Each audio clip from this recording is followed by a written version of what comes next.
શ્રી કૃષ્ણનો અર્જુનને વૃક્ષો અને પરિવર્તન વિશે ઉપદેશ। સૌપ્રથમ એક મહત્વપૂર્ણ સ્પષ્ટતા।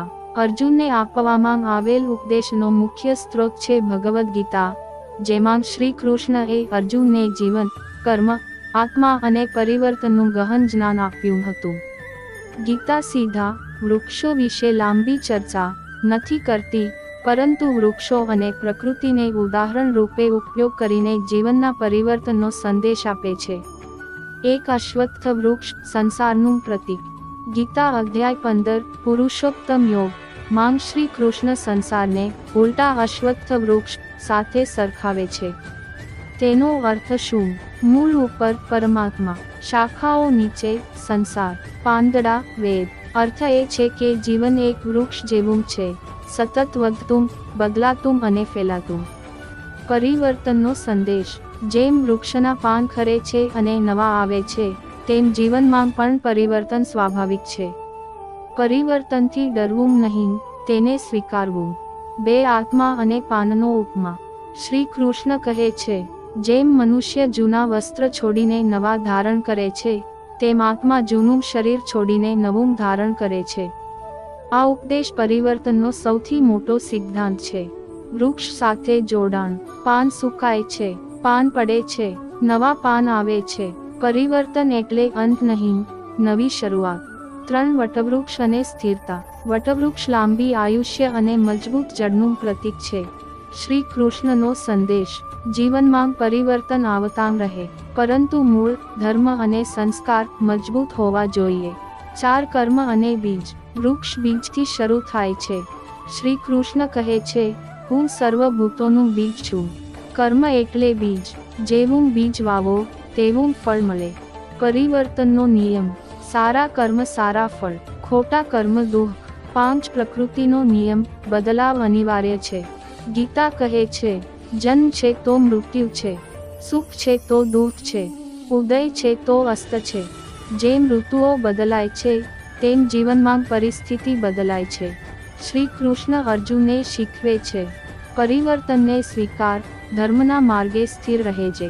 6 જીવનનું તત્વજ્ઞાન। વૃક્ષ આપણને શીખવે છે સહનશીલતા, વરસાદ ધૂપ સહે, દાનભાવ, ફળ અને છાનિયો આપે, નિયાર્થ સેવા। આ જ ગુણો અર્જુનને અપનાવવા કહ્યું।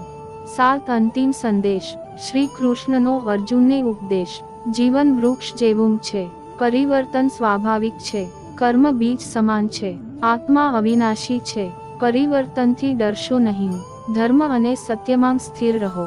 નિષ્કર્ષ। શ્રી કૃષ્ણનો અર્જુનને વૃક્ષો અને પરિવર્તન વિશે ઉપદેશ એ જીવનના ચક્ર, કર્મ અને આધ્યાત્મિક વૃદ્ધિનો સંદેશ છે। પરિવર્તન બરાબર વિકાસ, ધર્મ બરાબર મૂળ, કર્મ બરાબર બીજ, જીવન બરાબર વૃક્ષ, એક ઉલટું અશ્વત્થ વૃક્ષ સંસારનું રહસ્ય। ગીતા અધ્યાય 15 માં સંસારને ઉલટા અશ્વત્થ વૃક્ષ તરીકે સમજાવવામાં આવ્યો છે। અર્થ શું છે? મૂળ ઉપર પરમાત્મા, શાખાઓ નીચે ભૌતિક જગત, પાંદડા જ્ઞાન। સંદેશ, સંસાર એક સતત બદલાતું વૃક્ષ છે, પરંતુ તેનો આધાર, મૂળ, દિવ્ય છે। શ્રી કૃષ્ણ અર્જુનને કહે છે, આ સંસાર વૃક્ષને વૈરાગ્યની તલવારથી કાપીને પરમ તત્વને ઓળખ, અર્થાત પરિવર્તનના ચક્રમાં ફસાઈ જવાને બદલે સત્યને ઓળખ। 2 પાનનું ખરવું, જીવનમાં પરિવર્તન। વૃક્ષના પાન ઋતુ પ્રમાણે બદલાય છે, તે જ રીતે બાળપણ, યુવાની, વૃદ્ધાવસ્થા, સુખ દુઃખ, જીત હાર। શ્રી કૃષ્ણ કહે છે, જેમ મનુષ્ય જૂના વસ્ત્ર છોડીને નવા ધારણ કરે છે, તેમ આત્મા શરીર બદલે છે। પરિવર્તન અંત નથી, તે નવા પ્રારંભનો માર્ગ છે। 3 બીજ અને કર્મનો નિયમ। વૃક્ષ બીજથી ઉગે છે। કૃષ્ણ કહે છે, હું સર્વભૂતોનું બીજ છું। જીવનનો નિયમ, જેવું બીજ વાવો તેવું ફળ મેળવો। કર્મ એટલે બીજ, સંસ્કાર એટલે જમીન। અર્જુન માટે સંદેશ, ધર્મરૂપ બીજ વાવો, તો જીવનમાં સકારાત્મક પરિવર્તન આવશે। 4 વટવૃક્ષ, સ્થિરતા વચ્ચે પરિવર્તન। વટવૃક્ષ લાંબા સમય સુધી ટકી રહે છે। સંદેશ, પરિવર્તન તો આવે જ, પરંતુ ધર્મ, સત્ય અને કર્તવ્યમાં સ્થિર રહો। અર્જુન યુદ્ધથી ગભરાયો હતો। કૃષ્ણે કહ્યું, પરિસ્થિતિ બદલાય છે, પરંતુ કર્તવ્યથી પીછેહટ ન કરવી.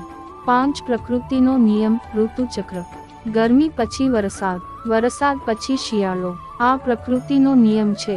કૃષ્ણ શીખવે છે, શીતોષ્ણ સુખ દુઃખદાયી. ગરમી ઠંડી, સુખ દુઃખ સહન કર. વૃક્ષ જેમ દરેક ઋતુ સહે છે, તેમ જીવનમાં ધીરજ રાખવી. 6 વૃક્ષના ગુણ અને આધ્યાત્મિકતા. વૃક્ષ શીખવે છે નિયાર્થ સેવા, ફળ પોતે ન ખાય. સહનશીલતા, નમ્રતા, ફળથી ભરેલું વૃક્ષ ઝૂકે છે. સ્થિરતા, આ જ ગુણો અર્જુનને અપનાવવા કહ્યું. 7 અંતિમ તત્વજ્ઞાન. શ્રી કૃષ્ણનો સંદેશ. જીવન એક વૃક્ષ છે. કર્મ બીજ છે. આત્મા અવિનાશી છે. પરિવર્તન અનિવાર્ય છે. ધર્મ મૂળ છે. પરિવર્તનથી ડરશો નહીં. પરિવર્તનને સ્વીકારો, પરંતુ સત્યમાં સ્થિર રહો. નિષ્કર્ષ. શ્રી કૃષ્ણનો અર્જુનને ઉપદેશ વૃક્ષો દ્વારા સમજાવવામાં આવેલ જીવનનું વિજ્ઞાન છે. પરિવર્તન જીવનનો નિયમ છે. સ્થિરતા ધર્મમાં છે. વિકાસ સારા કર્મથી છે. આ જ ગીતાનું શાશ્વત જ્ઞાન છે.